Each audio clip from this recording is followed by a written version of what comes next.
Hello दोस्तों, YouTuber study channel में आपका स्वागत है। और मैं कक्षा 7 यूपी बोर्ड की वीडियो बना रहा हूं। तो अब तक जो है हम दक्षता अभ्यास के प्रश्न नंबर 1 तक कर चुके हैं। अब दक्षता अभ्यास के प्रश्न नंबर 2 की बारी है। तो चलिए अब प्रश्न नंबर 2 को करते हैं। प्रश्न नंबर 2 जो है वो सत्य और असत्य बताना है इसमें। तो प्रश्न नंबर 2 में जो है 11 सत्य और असत्य के प्रश्न है। पहला प्रश्न है, समान परिमेय संख्या के सरलतम रूप समान होते हैं। इस प्रश्न में कहा गया है, अगर कोई दो परिमेय संख्याएं आपस में बराबर हैं तो क्या उनके सरलतम रूप भी आपस में बराबर होते हैं या नहीं। ठीक है, तो इस सवाल को समझने के लिए मैं यहाँ पर कोई दो परिमेय संख्याएं ले रहा हूँ। एक परिमेय संख्या ले रहा हूँ 2/4 और एक परिमेय संख्या ले रहा हूँ 3/6। ये परिमेय संख्याएं मैंने ऐसी ली हैं कि ये दोनों परिमेय संख्याएं आपस में बराबर हैं। अगर ये दोनों परिमेय संख्याएं आपस में बराबर हैं तो इनके सरलतम रूप भी बराबर आने चाहिए। ठीक है, क्योंकि प्रश्न में यही बताया गया है। तो इसे काट देते हैं, सरलतम रूप निकालते हैं इसका। 2 × 2 2 दूनी 4। इसका सरलतम रूप आया है 1/2। इसी प्रकार इसका भी सरलतम रूप निकालते हैं। 3 × 3 3 दूनी 6। तो इसका भी सरलतम रूप आया है 1/2। तो दोनों के सरलतम रूप समान आ रहे हैं।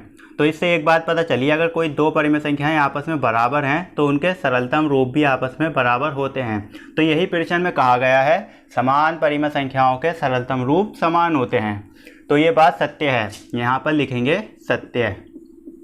ठीक है, अब चलिए अगले प्रश्न पर आते हैं। अगला प्रश्न दिया गया है, -7/-11 धन परिमेय संख्या है।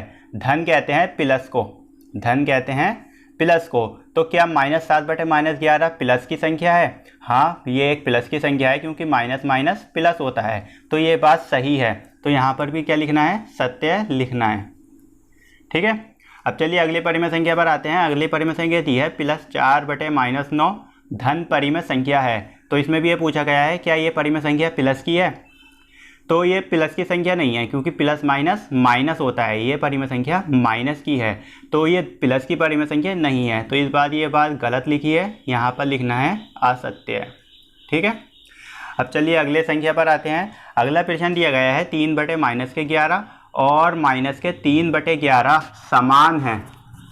तो देखना है यहाँ पर क्या ये आपस में बराबर हैं या नहीं है। तो ये इसके देखिए ऊपर 3 लिखा है, हाँ इस वाली परिमेय संख्या में भी 3 लिखा है। इसके नीचे 11 लिखा है, इसके नीचे भी 11 लिखा है। बस अंतर इतना सा है, इस वाली परिमेय संख्या में माइनस का निशान नीचे लगाया है और इस वाली परिमेय संख्या में माइनस का निशान ऊपर लगाया है। तो माइनस का निशान नीचे लगाओ या ऊपर लगाओ, इससे कोई फ़र्क नहीं पड़ता। ठीक है, तो ये दोनों परिमेय संख्याएं आपस में बराबर ही हैं। तो यहाँ पर क्या लिखना है? सत्य है। ये दोनों परिमेय संख्याएं आपस में बराबर हैं। अब चलिए अगले प्रश्न पर आते हैं। अगला प्रश्न दिया गया है 1/2 2/4 3/6 एक ही परिमेय संख्याओं के विभिन्न रूप हैं। तो इनको पता करना है कि ये एक ही परिमेय संख्याएं हैं या नहीं। तो ये पता करने के लिए इनको सरलतम रूप में बदलना पड़ेगा। अगर इनके सरलतम रूप बराबर हैं तो इससे ये पता चल जाएगा ये एक ही परिमेय संख्याओं के विभिन्न रूप हैं। ठीक है, तो पहली परिमेय संख्या है 1/2, दूसरी परिमेय संख्या है 2/4 और तीसरी परिमेय संख्या दी गई है 3/6। पहले इनके सरलतम रूप निकालते हैं। तो इसका सरलतम रूप तो 1/2 ही आएगा। इस वाली परिमेय संख्या का सरलतम रूप निकालते हैं। 2 × 2 2 दूनी 4। तो इसका भी सरलतम रूप आया है 1/2। तो इस वाली परिमेय संख्या का भी सरलतम रूप निकालते हैं। 3 × 3 3 दूनी 6। तो इसका भी 1/2 आया है। तीनों परिमेय संख्याओं के सरलतम रूप बराबर आ रहे हैं। तो जब इन परिमेय संख्याओं के सरलतम रूप बराबर हैं तो ये परिमेय संख्याएं भी आपस में बराबर होंगी। तो प्रश्न में कहा गया था ये तीनों परिमेय संख्याएं एक ही परिमेय संख्याओं के विभिन्न रूप हैं। हाँ बिल्कुल, ये एक ही परिमेय संख्याओं के विभिन्न रूप हैं, क्योंकि इनके सरलतम रूप बराबर आ रहे हैं। इससे ये पता चला। तो यहाँ पर लिखेंगे सत्य। ठीक है, अब चलिए अगले प्रश्न पर आते हैं। अगला प्रश्न भी कुछ इसी जैसा है। -1/-3 -2/-6 -3/-9 विभिन्न परिमेय संख्याएं हैं। तो इसमें ये पूछा है क्या ये परिमेय संख्याएं विभिन्न हैं, मतलब अलग अलग संख्याएं हैं।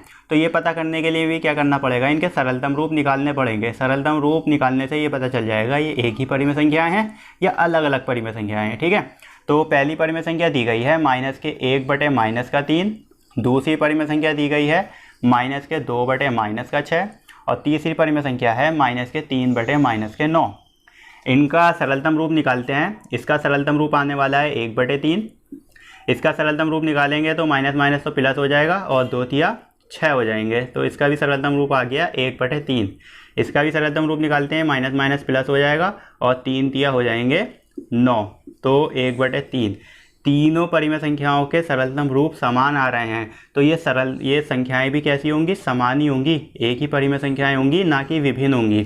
तो इस प्रश्न में लिखा है विभिन्न परिमेय संख्याएं हैं, ये विभिन्न परिमेय संख्याएं नहीं हो सकती क्योंकि इनके सरलतम रूप बराबर आ रहे हैं, तो ये बात असत्य है, यहाँ पर लिखना है असत्य। अब चलिए अगले प्रश्न पर आते हैं। अगला प्रश्न दिया गया है -4/-5 और 4/5 समान परिमेय संख्याएं हैं। तो अभी मैंने बताया था कि माइनस माइनस प्लस होता है, तो माइनस माइनस प्लस, ये प्लस के 4/5 है और ये भी 4/5 ही है, तो मतलब कि दोनों परिमेय संख्याएं आपस में समान हैं, तो ये बात सत्य है, यहाँ पर लिखना है सत्य। ठीक है, अब चलिए अगले प्रश्न पर आते हैं। अगला प्रश्न दिया गया है सभी पूर्णांक परिमेय संख्याएं हैं। पूर्णांक क्या होते हैं? पूर्णांक जो है प्लस की पूर्ण संख्याएं और माइनस की पूर्ण संख्याओं को पूर्णांक कहते हैं, जैसे कि -3, -2, -1, 0, +1, +2, +3। तो ये माइनस की और प्लस की पूर्ण संख्याएं लिखी हैं मैंने, इन्हीं को पूर्णांक कहते हैं। ठीक है, तो पूछा गया है कि ये संख्याएं परिमेय संख्याएं हैं। जी बिल्कुल, ये परिमेय संख्याएं होती हैं, क्योंकि इसके बटे में भी एक होता है, सभी पूर्णांक के बटे में एक होता ही है, तो इसके बटे में भी एक होगा, इसके बटे में भी एक होगा, इसके बटे में भी एक होगा, इसके बटे में भी एक होगा, इसके बटे में भी एक होगा, इसके भी और इसके बटे में भी एक होगा। तो ये क्या है, ये अभी आसानी से देखते ही पता चल रहा है, ये सब क्या है, परिमेय संख्याएं ही हैं। तो इससे एक बात पता चल रही है कि सभी पूर्णांक जो होते हैं वो परिमेय संख्याएं ही होते हैं, तो ये बात सत्य है, यहाँ पर लिखना है सभी पूर्णांक परिमेय संख्याएं हैं। जी बिल्कुल सत्य है ये बात, क्योंकि सभी के बटे में एक होता ही है। अगले प्रश्न है सभी परिमेय संख्याएं पूर्णांक होती हैं। अब ये गलत है, सभी परिमेय संख्याएं पूर्णांक नहीं हो सकती, लेकिन सभी पूर्णांक परिमेय संख्याएं होती हैं। ठीक है, अगर मैं जैसे 1/2 ले लूँ या 3/4 ले लूँ, ये पूर्णांक थोड़ी ना हुए, क्योंकि ये पूर्ण संख्याएं नहीं हैं। पूर्ण प्लस की और माइनस की पूर्ण संख्याओं को पूर्णांक कहते हैं, लेकिन ये तो पूर्ण संख्याएं ही नहीं है। जब ये पूर्ण संख्याएं नहीं है तो ये तो पूर्णांक हो ही नहीं सकते, तो इस वजह से जो है सभी परिमेय संख्याएं पूर्णांक होती हैं, ये बात गलत है। ठीक है, कोई भी सभी परिमेय संख्याएं नहीं हो सकती पूर्णांक, ये बात असत्य है। अब चलिए अगले प्रश्न पर आते हैं। अगला प्रश्न है 0/5 और 0/-3 समान परिमेय संख्याएं नहीं हैं। इसमें कहा है ये परिमेय संख्याएं बराबर नहीं हैं। तो देखिए 0/5, जब 0 को 5 से भाग करते हैं तो 0 आता है, और दूसरी परिमेय संख्या है 0/-3, मतलब जब 0 को -3 से भाग करेंगे तो भी 0 आएगा, तो मतलब कि ये भी 0 ये भी 0, तो दोनों 0 हैं तो आपस में बराबर होने चाहिए, लेकिन यहाँ पर लिखा है समान परिमेय संख्याएं नहीं हैं, तो ये बात इनकी गलत है। ठीक है, तो यहाँ पर लिखने वाले हैं असत्य। बहुत ही आसान प्रश्न है। अब चलिए अगले प्रश्न पर आते हैं। दो असमान परिमेय संख्याओं के बीच अनंत परिमेय संख्याएं होती हैं। तो ऐसा ये बहुविकल्पीय प्रश्न भी आया था प्रश्न नंबर 1 में। दो परिमेय संख्याएं अगर ऐसी हैं जो आपस में बराबर नहीं हैं तो उनके बीच में बहुत सारी संख्याएं होती हैं, परिमेय संख्याएं होती हैं। ठीक है, तो ये बात ध्यान रखने वाली बात है। तो यहाँ पर भी लिखा है कि अनंत परिमेय संख्याएं होती हैं, ये बात सत्य है। दो परिमेय संख्याओं के बीच में बहुत सारी परिमेय संख्याएं होती हैं। तो मुझे उम्मीद है कि दक्षता अभ्यास का प्रश्न नंबर 2 समझ में आ गया होगा। अब दक्षता अभ्यास के प्रश्न नंबर 3 को हम अगली वीडियो में करने वाले हैं, और प्रश्न नंबर 3 की वीडियो का लिंक इस वीडियो के डिस्क्रिप्शन में अवेलेबल रहेगा। और अगर आप हमारे चैनल पर नए आए हैं तो आपसे रिक्वेस्ट है चैनल को सब्सक्राइब कर दीजिए। और चलिए अब मिलते हैं अगली वीडियो में।